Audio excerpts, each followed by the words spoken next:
and welcome. This is Sports Tonight. We're broadcasting live from Channels TV Sports Center in Lagos, Nigeria. I'm Austin Okonakwa, and on the show tonight, we'll continue our look at the ongoing FIFA Under-17 World Cup in Chile. The good news is that the Golden Eagles are doing big things, and at the moment, they've qualified for the round of 16. We'll also take a look at the national Under-23 team. Words from the Nigerian Football Federation says when players are released for camping for that particular championship that is expected to take place in Senegal, they are no longer going back to the clubs. And of course, we told you that today, midweek games in March, day 34 of the Nigeria Professional Football League went down. We gave some predictions last night, but oh my word, it went so wrong.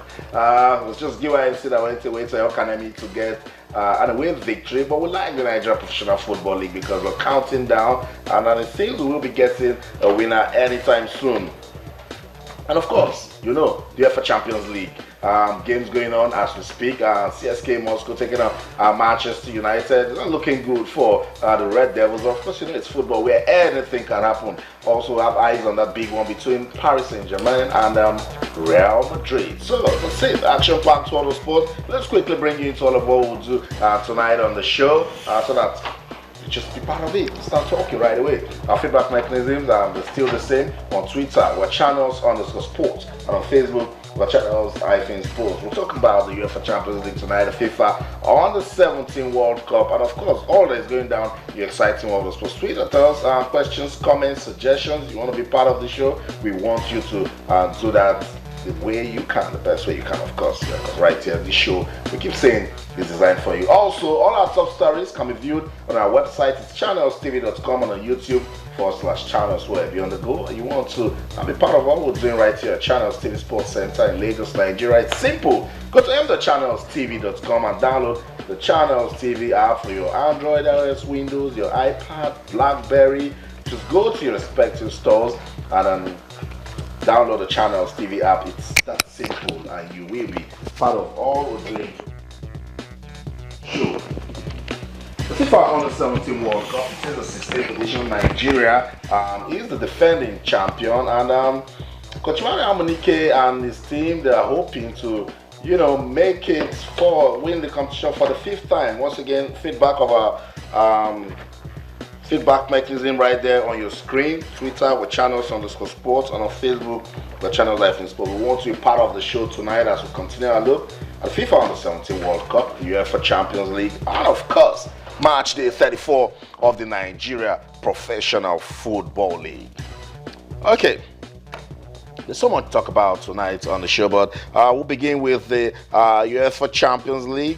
No, we shouldn't begin with the UEFA Champions League. We should let you know that Tunde Koiki is right here with us on the show. Tunde, good to have you on the show. I was beginning to think I was wondering I was beginning to think I wasn't important. No, not that. I was thinking I could just do the lone move, and then when I know I need your help, I'm going to call you. I'll be very disappointed.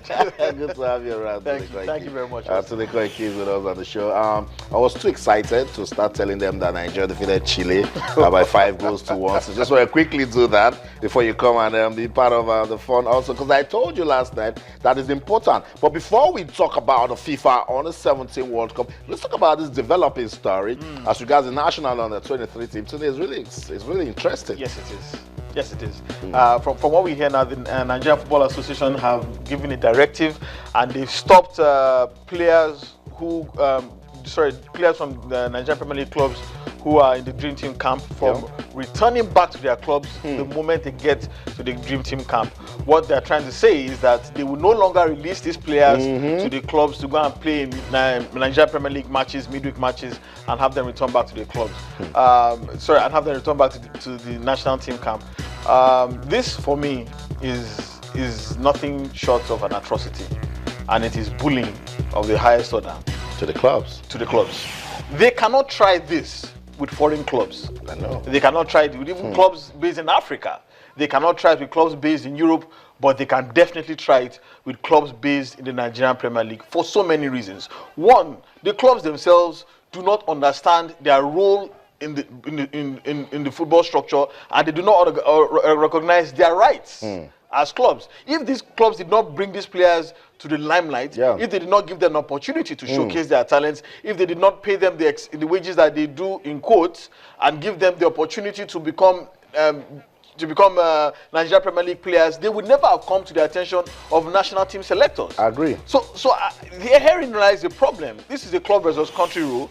In this case, this is not even a rule. It's a beating that the NFA is handing out to the clubs. They are just they are cracking the whip and telling them to toe the line.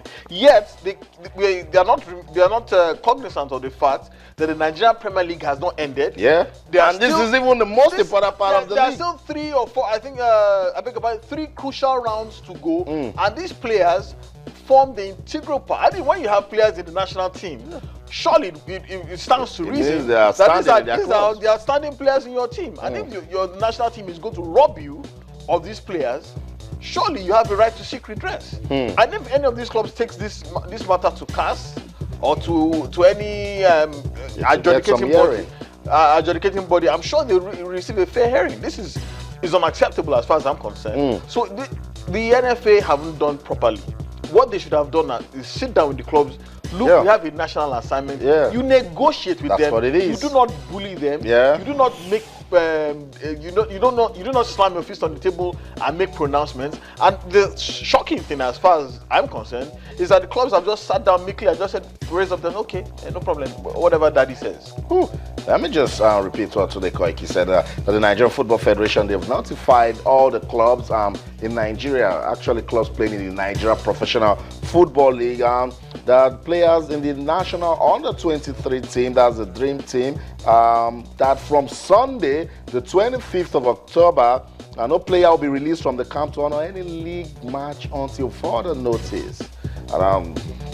Well, we're waiting to hear from clubs, but just to let you know, the Dream Team, they are preparing for the second Africa Under-23 Cup of Nations. It will take place in Senegal on the 28th of November to December the 12th, and I think that's really important. Maybe that's why the NFF that's taking this decision. Yeah, the CAF Under-23 Championship is important, but it's important to the NFA. Is it important to the clubs? It is, it should be. How is it important to the clubs? Because it's going to give your players some exposure. Your players will get some good experience. Look at Junior Ajayi. He plays very well for 3SC. This qualifiers alone has put him in the limelight. Do you know that Junior Ajayi has been on the radar of countless scouts because he was playing in the Nigerian Premier League and doing well for Shooting Stars? Not because he was playing. The fact that he was playing for the Under-23 national team was a bonus. But the fact that he was doing his business week in, week out in the colours of Shooting Stars in the Nigerian Premier League in different stadiums across the country was what brought him to the attention of international scouts in the first place. And I still maintain that these clubs have a serious grouse. And if they truly feel that they should seek redress, there is no adjudicating body that will not give them a fair hearing. Because, like I said, the NFA cannot try this with foreign clubs. But let's not look at it from there today. Look at it that you're playing Mali, you're playing Egypt, you're playing Algeria. You need your best players. Come on. You need your best players. But these clubs, these are the best players in these clubs as well. And these clubs, in quotes, pay them salaries to do the business for them. So it's a question, where does the players' loyalty lie? To the national team or with the club? It's an interesting question. Maybe with the clubs. Yes, you will claim that, yes, you're a Nigerian first. Fine. You are a Nigerian. We accept that. But it is these clubs, through their own scouting mechanisms, that brought you to the limelight. It is these clubs. Legally, they own the player. Exactly. And it is these clubs, through their own coaching mechanisms, have honed these players, the good players that they are, bringing them to the attention of national team scouts. You would never see this in probably France, or probably England, or probably even South Africa. I mean, remember the